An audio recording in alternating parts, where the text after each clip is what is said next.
சித்ரா பௌர்ணமியும் சித்திரகுப்தனும். ஒருவரின் பாப புண்ணியங்களுக்கு தக்கபடி தண்டனைகள் வழங்கி தனி ஆளாக தர்ம பரிபாலனம் செய்து வந்தார் யமதர்மராஜன். அப்பொழுது களி பிறந்தது. அதர்மங்கள் அதிகரித்தது. அதர்மங்களின் எண்ணிக்கையும் வேகமும் அதிகரித்ததால் யமதர்மராஜனால் பாப புண்ணிய கணக்குகளை தனியாக சரியாக நிர்வகிக்க முடியவில்லை. அவர் சிவபெருமானை அணுகி தனக்கு வேலை அதிகரித்து விட்டதால் தனியாக செய்ய முடியவில்லை, ஆகவே ஒரு உதவியாளர் தேவை என்று விண்ணப்பித்துக் கொண்டார். அந்த விண்ணப்பத்தை ஏற்றுக்கொண்ட சிவபெருமான் பார்வதி இருக்கும் இடம் நோக்கி சென்றார். சக்தி இல்லையேல் ஏது சிவம்? அப்பொழுது பார்வதி தேவியார் தங்க தாம்பாளம் ஒன்றில் ஒரு உருவத்தை வரைந்து கொண்டிருந்தாள். அந்த உருவம் தனது கையில் ஒரு நோட்டு புத்தகத்தையும் எழுத்தாணியையும் வைத்திருந்தது. இதை பார்த்த சிவபெருமான் லோக மாதாவிடம் அந்த சித்திரத்திற்கு உயிர் கொடுக்கும்படி கேட்டுக்கொண்டார். பார்வதியும் தான் தங்க தாம்பாளத்தில் எழுதி வைத்திருந்த சித்திரத்தை பார்த்து வாயினால் ஊத அந்த உருவம் உயிர் பெற்றது.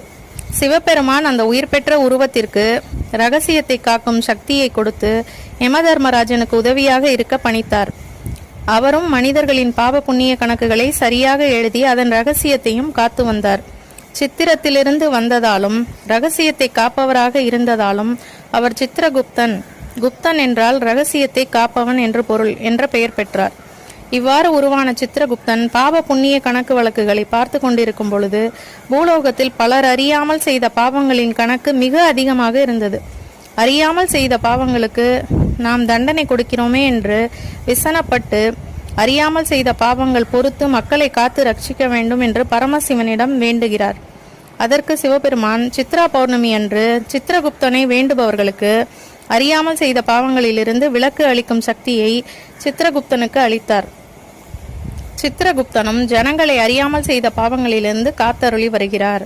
சித்ரா பௌர்ணமி அன்று சித்திரகுப்தனை வணங்கினால் அறியாமல் செய்த பாவங்கள் மலையளவாக இருந்தாலும் அது கடுகளவாக மாறும். அதுபோலவே அன்று செய்யும் தானம் கடுகளவாக இருந்தாலும் அது மலையளவாக மாறுவதும் உறுதி.